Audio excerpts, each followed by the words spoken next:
અભય થઈને નિષ્પક્ષતાથી નિરપેક્ષ રીતે વાસ્તવિકતાનો અરીસો રૂપી સચોટ માહિતી લાવતો સત્યની સાથે અભય ટાઈમ્સ।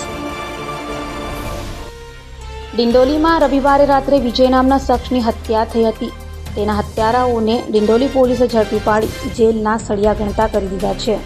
પરપ્રાંતિયોથી ખદબદતા એવા લીંબાદ ડિંડોલી વિસ્તારમાં રોજ સવાર પડેને કોઈને કોઈ હત્યા કે પછી હત્યાની કોશિશના બનાવ બને છે। ત્યારે ડિંડોલીના નવા ગામ ગાયત્રી નગર પાસે વિજય નામના ઈસમની સરહજાર ચપ્પુના ઘા મારી હત્યા કરાઈ હતી। અગાઉ કૈલાશ ઉર્ફે કાલુની હત્યામાં વિજય સંડોવાયેલ હતો અને હત્યારા સોનુ ઉર્ફે બંટી, રવિન્દ્ર કોળી તેમજ બે કિશોરને ઝડપી પાડ્યા છે। હત્યા વાહન નજીકમાંથી હંકારી કટ મારતા થયેલ બોલાચાલીમાં કરી હોવાની કબૂલાત કરી છે। ગઈકાલ રાત્રે 11:30ની આસપાસના સમયમાં ડિંડોલી પોલીસ સ્ટેશન વિસ્તારની અંદર વિજય ઉર્ફે ગાવથી હિરાલાલ ગવાને જેનું મર્ડર થયેલું છે।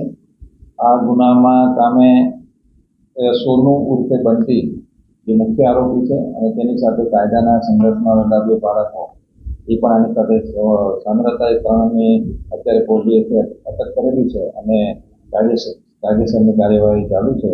મરણ જનારને પોસ્ટમોર્ટમ માટે મોકલવામાં આવે છે। ફરિયાદને પ્રાપ્ત કરી તાત્કાલિક આરોપીને અટક કરી એ લોકોની પોલીસ કસ્ટડી રિમાન્ડ લેવામાં આવશે।